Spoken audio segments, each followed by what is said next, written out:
नमस्कार मित्रों। आज हम बात करेंगे जिन लोगों को कफ की समस्या रहती है, जिन लोगों को अस्थमा की समस्या रहती है, एलर्जी के कारण नाक में जैसे पानी निकलता रहता है, ये सभी लोगों के लिए थोड़े हम प्राणायाम और थोड़े आसन करेंगे। जैसे प्राणायाम में भस्त्रिका बहुत अच्छा है। जिनको शुरुआत की पोजीशन है अस्थमा में तो वो रिकवर हो जाता है। फिर जो सीवियर पेशेंट है वो फिर भस्त्रिका और कपालभाति नहीं कर सकते। नहीं तो भस्त्रिका उसका हमारा अलग से यूट्यूब में वीडियो है, तो वो लंग्स कैपेसिटी पावरफुल हो जाती है उससे। फिर कपालभाति है। कपालभाति में क्या होता है, कंटिन्यू हम ऐसे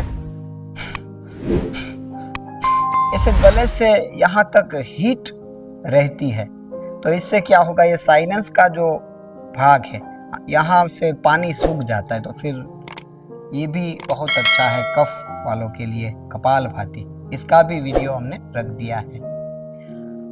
और एक हम करेंगे भ्रामरी प्राणायाम। जैसे भ्रामरी प्राणायाम में भी ये जो भाग है यहाँ पे वाइब्रेशन होगा। भ्रामरी प्राणायाम वो ऐसे कैसे कर सकते, कई मुद्राएं है, पर उसमें जैसे आंख बंद करें, 2 उंगलियों से 2 उंगलियों को कपाल पे रखें, आप अंगूठे से कान बंद करके फिर सांस भर के भ्रमर की तरह गुंजन करना है ऐसे।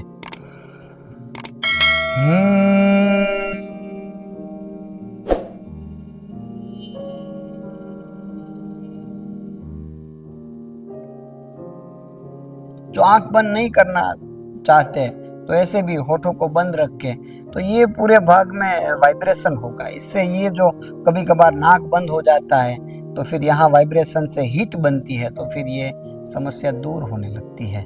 ऐसे भी कर सकते हैं।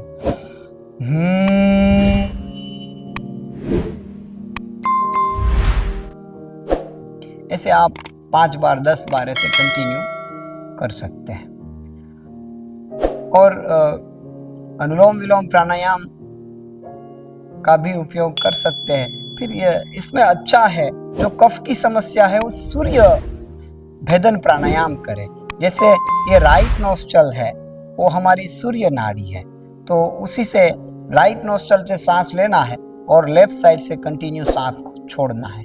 ये शरीर को हिट देता है। ऐसे कफ प्रदान लोगों के लिए खूब अच्छा है। ऐसे आप राइट साइड से सांस अंदर, राइट साइड बंद करके फिर लेफ्ट साइड से सांस को बाहर निकाले। ऐसे कंटिन्यू आप राइट साइड से सांस अंदर और लेफ्ट साइड से सांस बाहर, ऐसे 10-20 राउंड आप कंटिन्यू करें।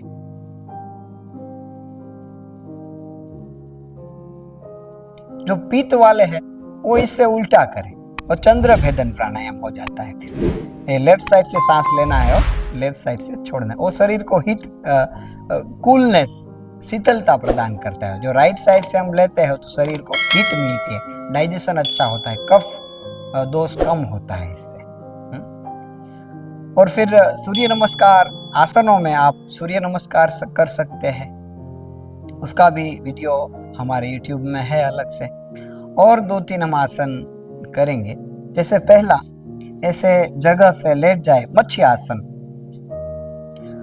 ऐसे पद्मासन लगा के भी कर सकते हैं, और जो लोग पद्मासन नहीं कर पा रहे वो ऐसे सीधे पैरों के साथ हाथों से ऐसे सपोर्ट करके फिर सिर को जमीन पे लगा देना है और कमर से पूरे शरीर को उठाना है,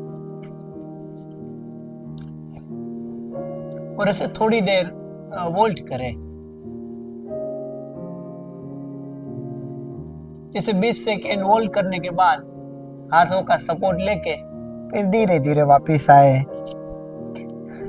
ऐसे पद्मासन के साथ भी कर सकते हैं।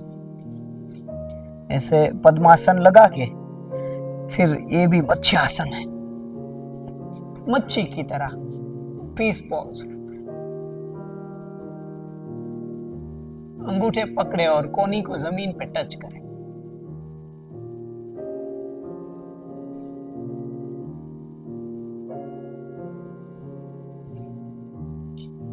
सांस की गति सामान्य रखें, फिर धीरे धीरे वापस आए। फिर थोड़े आसन हम पेट के बल लेट के करेंगे। ऐसे पेट के बल लेट जाए और फिर भुजंगासन करें। ये भी लंग्स कैपेसिटी अच्छी करता है।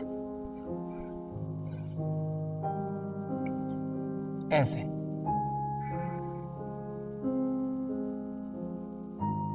डाइजेशन के लिए अच्छा है, हमारे स्पाइनल कोड के लिए अच्छा है। फिर धनुरासन, जो कर सकते हैं वो लोग धनुरासन भी करें।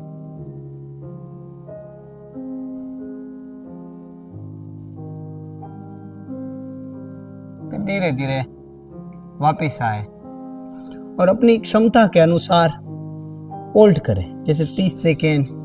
फिर धीरे धीरे आप बढ़ा सकते हैं। तो ऐसे कुछ प्राणायाम और ऐसे थोड़े आसन करके फिर धीरे धीरे ये सारी समस्याएं दूर हो जाती है। एलर्जी की तकलीफ दूर होती है, अस्थमा में भी खूब फायदा होता है, और शुरुआत के स्टेज में है तो फिर ये पूरी तरह से ठीक हो जाता है।